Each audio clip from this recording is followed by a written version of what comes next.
Hey guys, this video is going to be about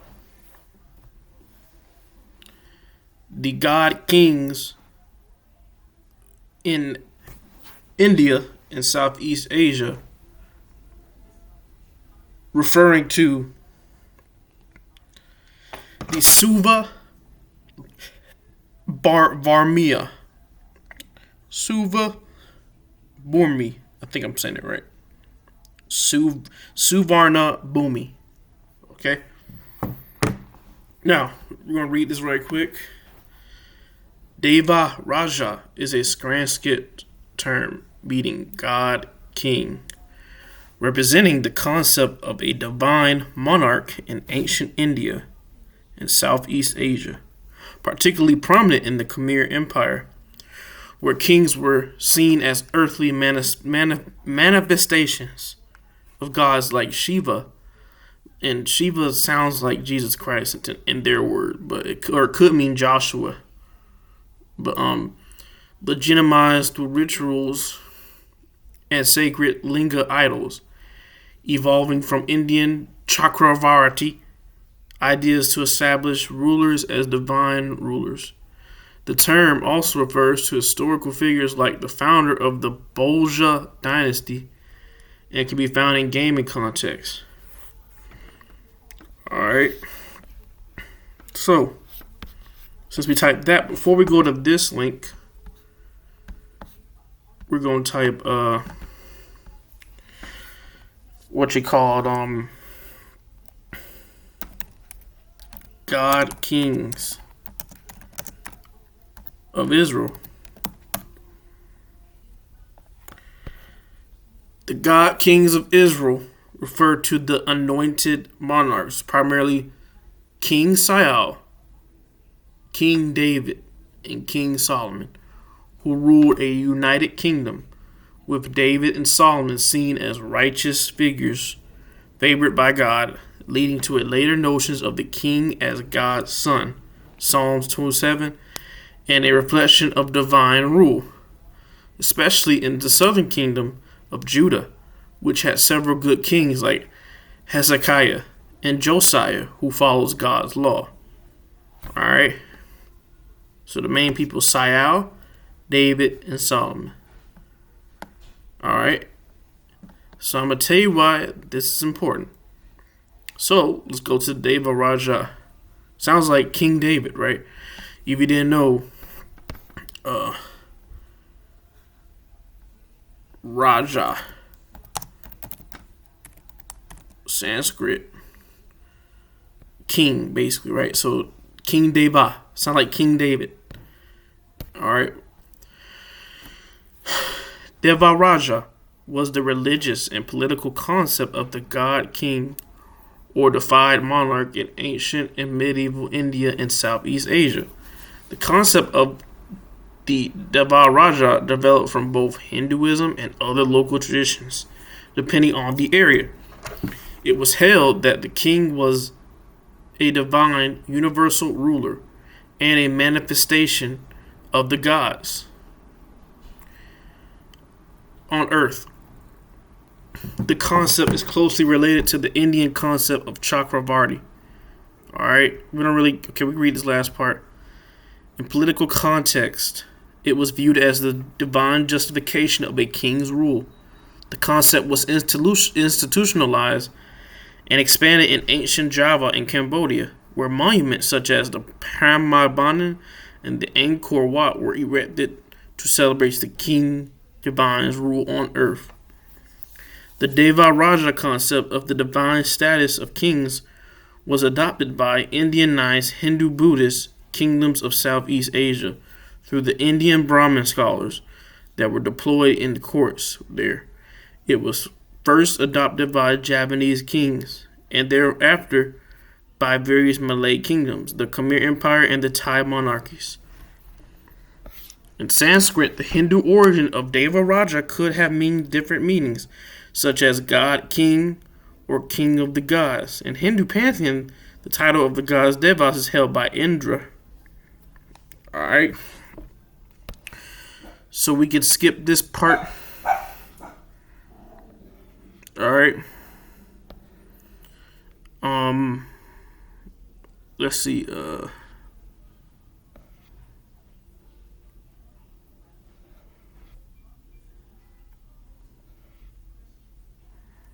Dvaravati code. Okay.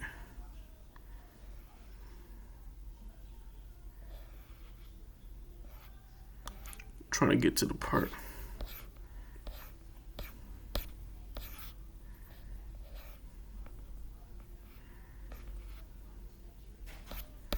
Okay, it's not explaining it in this one.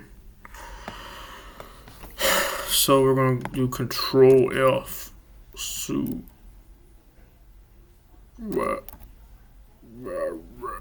Where is it? Suvarnabhumi. There it is. Suvarnabhumi. All right. Suvarnabhumi. Also known as the Golden Land, is a toponym that appears in many ancient Indian literary sources and Buddhist texts, such as the Mahavamsa, some of the Jataka tales, the Milinda Panha, and the Ramayana. Alright? Though the exact location is unknown, it remains a matter of debate. Suvarnabhumi was an important port along trade routes that run through the Indian Ocean, selling sail from wealthy ports in Basra, Ubala, and Saraf, through Musakai, Malabar, Ceylon, the Nicobars, Kedah, and through the Strait of Malacca to fabled Suvarnabhumi. Alright. So let's get down here. Okay. Uh-oh. I messed up. The location. The location of the Suvarnabhumi has been the subject of much debate, both in scholarly and nationalistic agendas. It remains one of the most mystified and contentious toponyms in Asia. Scholars have identified two regions as possible locations for the ancient Suvarnabhumi: insular Southeast Asia and southern India. In a study of the various literary sources for the location of Suvarnabhumi, Samraung concluded that it was impossible to draw a decisive conclusion on this, and that only thorough scientific research would reveal which several versions of Suvarnabhumi was the original. Some have speculated that this country refers to the kingdom of Funan.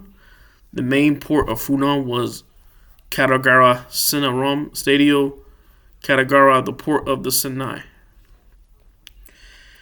Due to many factors, including the lack of historical evidence and the absence of scholarly consensus, various cultures in Southeast Asia identify Suvarnabhumi as an ancient kingdom there and claim ethnic and political dissendency as a successor state. Alright, so let's start with Cambodia. Okay, so basically the Funan was the first kingdom in Cambodian history, and it was the first Indianized kingdom that was prospering in Southeast Asia. It did both Hinduism and Buddhism and flourished. According to the Chinese records, there were two Buddhist monks named of Funan named Mandrasena and Sangha Pala, took up residency in China in 5th to 6th centuries and translated several Buddhist sutras Sanskrit into Chinese. Right, so I'm trying to see which part should we get to. Right.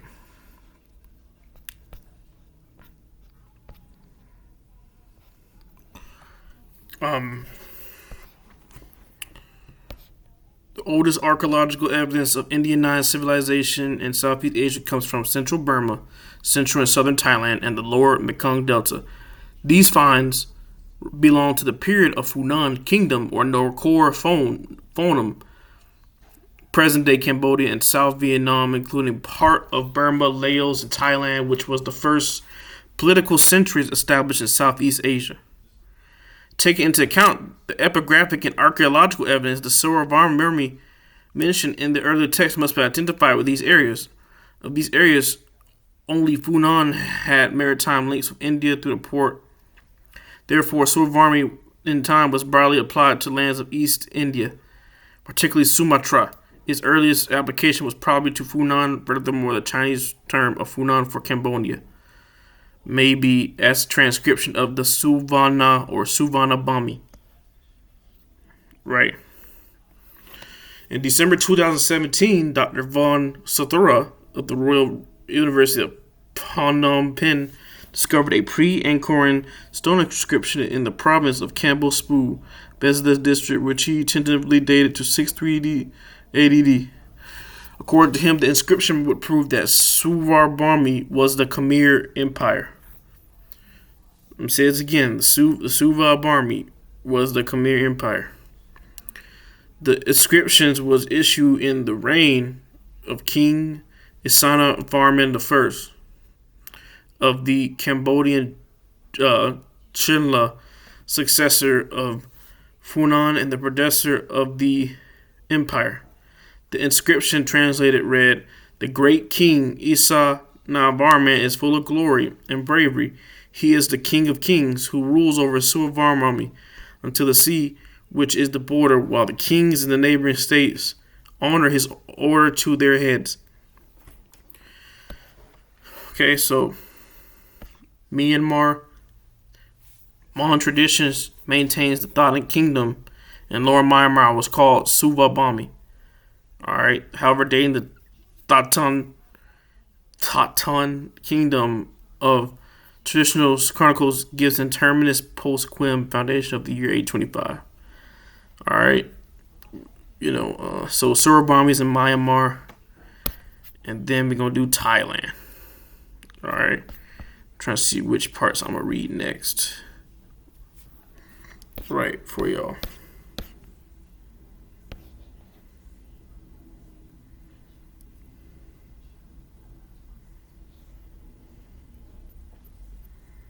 Right, so in modern Thailand, government proclamations and national museums insist that Suvarnabhumi was somewhere on the coast of the Central Plain, especially at the ancient city of Ayutthaya, which might be an origin of the Mon Dvaravati culture. These claims are not based on historical records, but on archaeological evidence of human settlements in the area dating back more than 4,000 years and the findings of 3rd century Roman coins. The Thai government named the new Bangkok airport Suvarnabhumi Airport after the mythic kingdom of Suvarnabhumi. We're going to put that in paste, right? Oh, not print. Dang.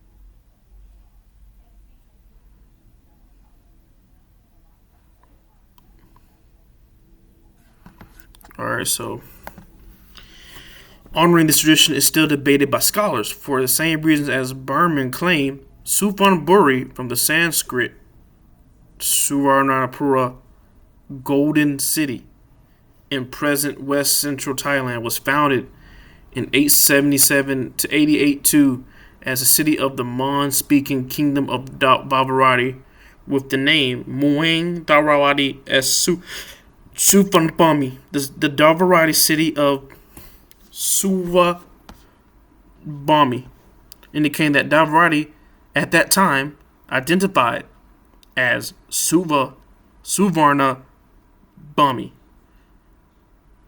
Alright.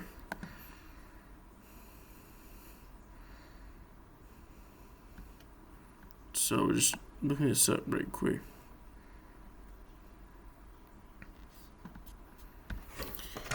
right, hold a second, guys.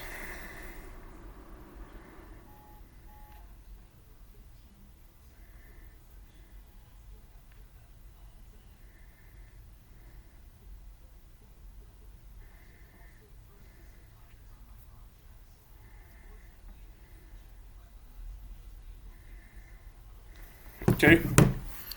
According to the Thai chronicles, around 241 BCE, during the times that the two Buddhist monks named Sona Thera came from the Magadha to spread Buddhism to Suvarnabhumi, the majority of the kingdom's population were Mon people, while Thai people arrived later, 50 CE. The Suvarnabhumi kingdom was destroyed by the invasion of Funan around the 1st, 2nd centuries, and most of its population was forcibly moved to Funan, resulting in it being left abandoned. After Funan lost to Hava Barman I of Chinla in 550, Suvarnabhumi de facto became a tributary state of Chinla as well. We can skip this. No, we do it. The kingdom's area reached Lamphakapa Nakhon, present-day Lepang, in the north, and was ruled in the Mandala style with 5 royal cities, including the Suvarnabhumi, the present downtown of Nakhon Pathom. Okay, that's in Thailand. Ratchaburi, Singburi. Sounds like I ain't gonna say it. Pechaburi and Tanithari. The area surrounding the old capital of Suvarnabhumi was resettled in 590 when Sri Siddhichai Promthep from Yosantan established the new city Nakhon Shai S, old name of the present day Nakhon Pathom. Most of its population were Thai people from the Nagayo, Yom, and Salween River. Let me look that up. Why is it called Salween?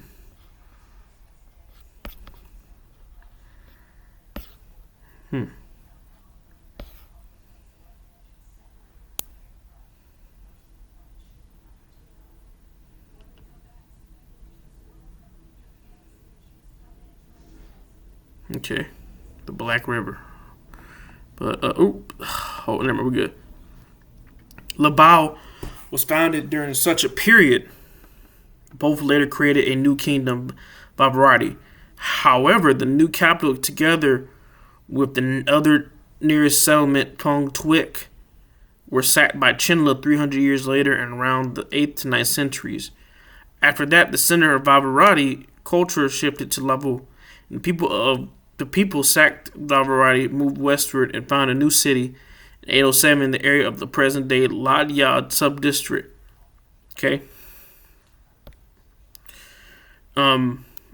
Kanchanaburi, while affected area was most left abandoned.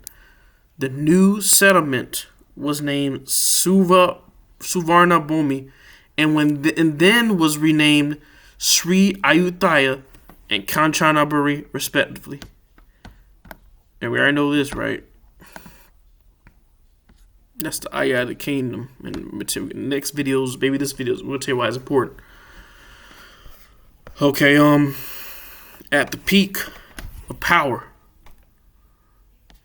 around 13th, 14th centuries, the border of the Suvarnabhumi met Lavu Kingdom at the Passat River in the east, the west to Dawi on the coast of the outer sea, Andaman, northwestern to South Malayan, which is city, the trading port of the Chalakin Kingdom, tip of the Panay Peninsula, and the north to Frek Sirak. Wow, there's a biblical word right there. Sirak. Frek Sirak.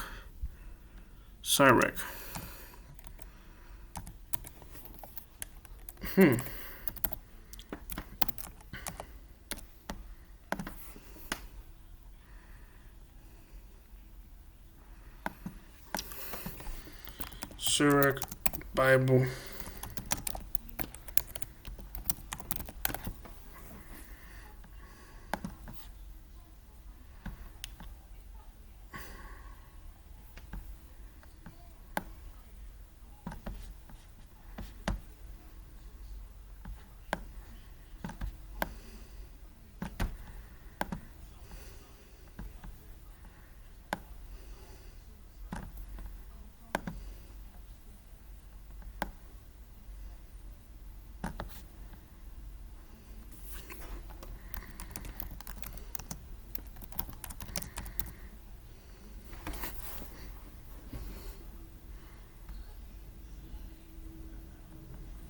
to the book. Okay. But let's get back to this part. In 1351, the Suvarnabhumi kingdom was merged into its succeeding state, Ayutthaya. After its last ruler, Yuthong moved eastward to create the new capital Ayutthaya, and present-day Ayutthaya Island. So Ayutthaya comes from Suvarnabhumi. So,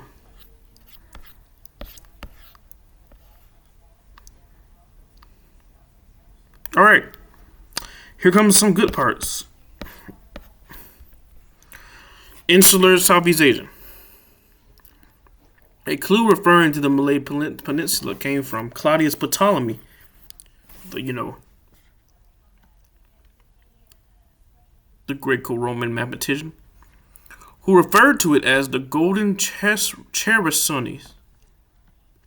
Right? The Golden Chersonese. Right? I want to see if this is where we're going to talk about it. I don't think this is where we talk. Yeah, this is where we talk about it. Yep. Wait, no. I don't think it mentions it, but no, it doesn't mention it. But I think it does. Yeah. The term Suvarnabhumi, land of gold, is commonly thought to refer to the East Asian peninsula, including Lower Burma and the Malay Peninsula.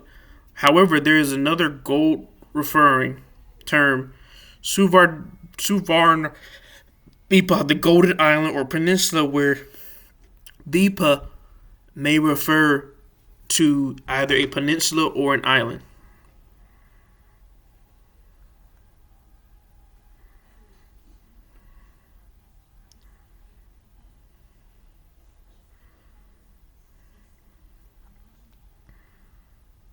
Okay, so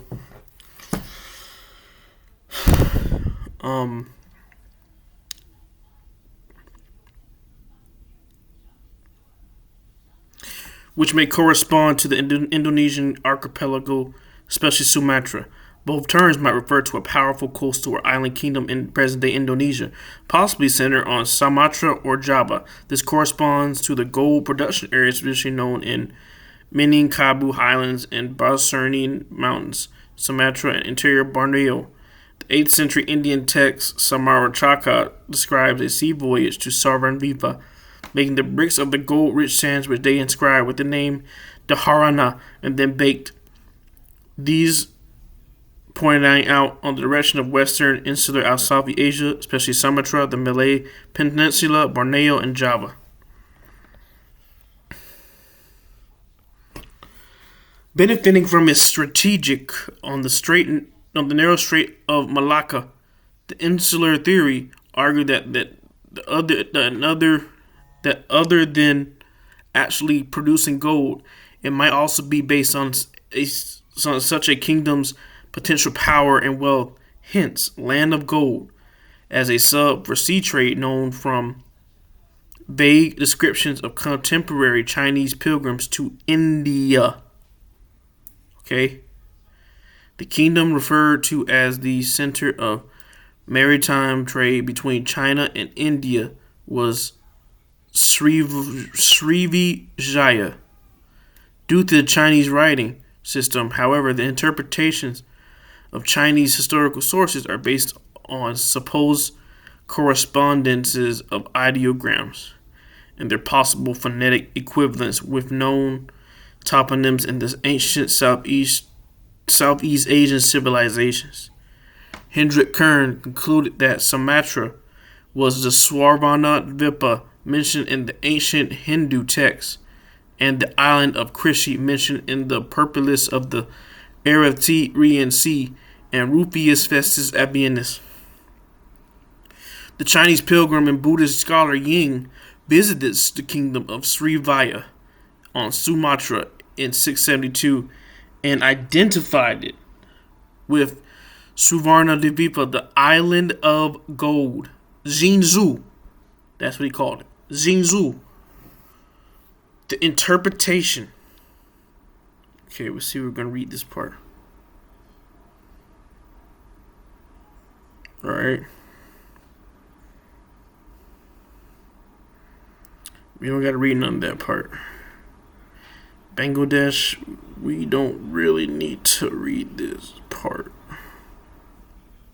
I don't think we need to read this one. Yeah, we don't need to read that one. All right. This one, we don't have to read either. I think. Yeah, we don't have to read this one. All right. So, okay, it's some other information that I was trying to find. It's not located. It might not be located in this. It's not. Yep. Okay. Now, we're gonna get to this one. The golden Surinese or golden Surinese Aria. Okay. So hold up a second.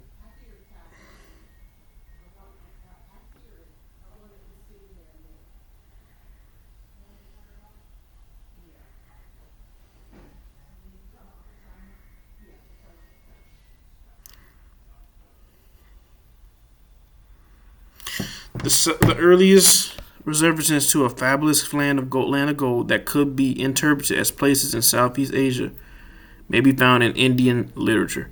In the Ramayana, there are mentions of the Suvarnabhumi, land of gold, and Suvarnadvipa, the golden island of peninsula, where Dvipa might refer to the peninsula or an island.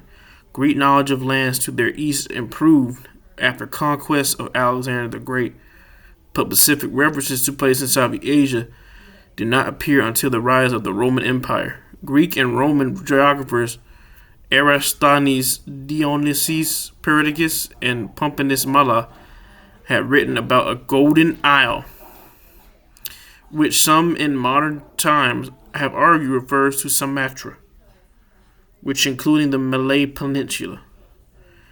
Pliny the Elder in natural history, however, referred to the crease of the promontory and an island.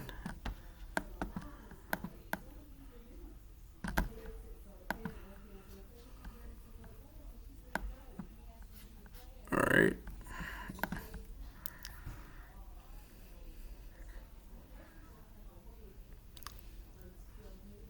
Ptolemy's geography, based on the work of Marinus of Tyre, contains the best known and perhaps the earliest references to the Golden Chersonese.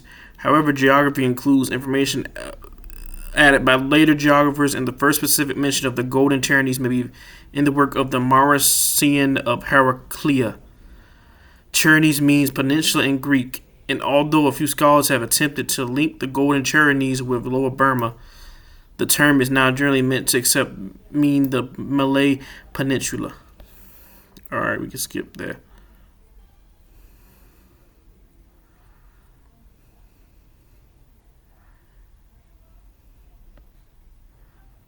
So,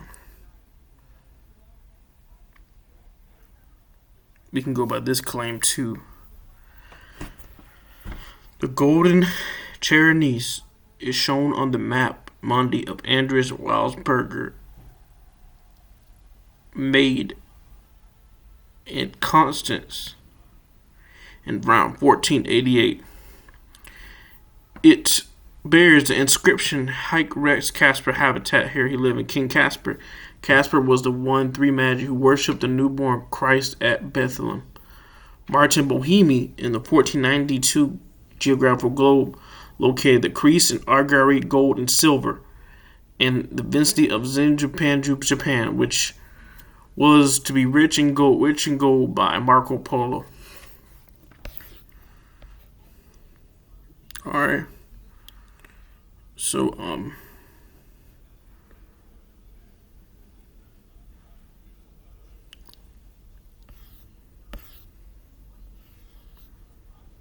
but yeah, this is, I guess, Greeks visiting the Southeast Asia.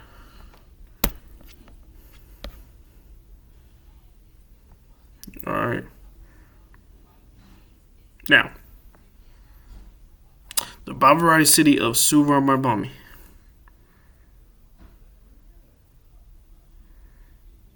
All right.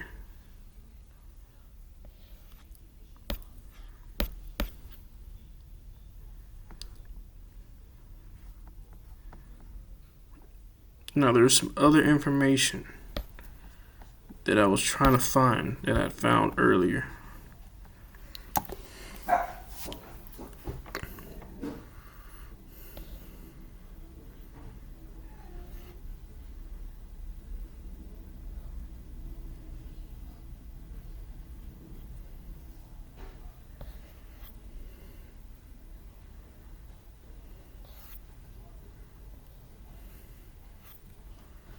I'm trying to find it. It might not be in this one because it's something I found before I get to the big stuff that might be in the next video.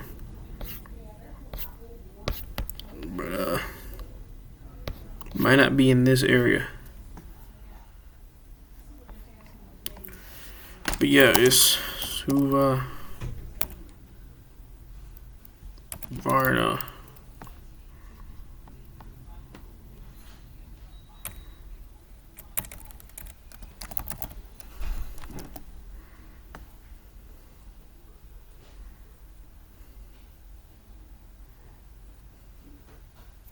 Right.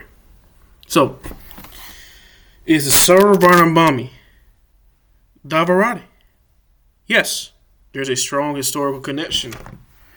Dvaravati was a powerful Mon kingdom in ancient Thailand, 6th to 11th centuries.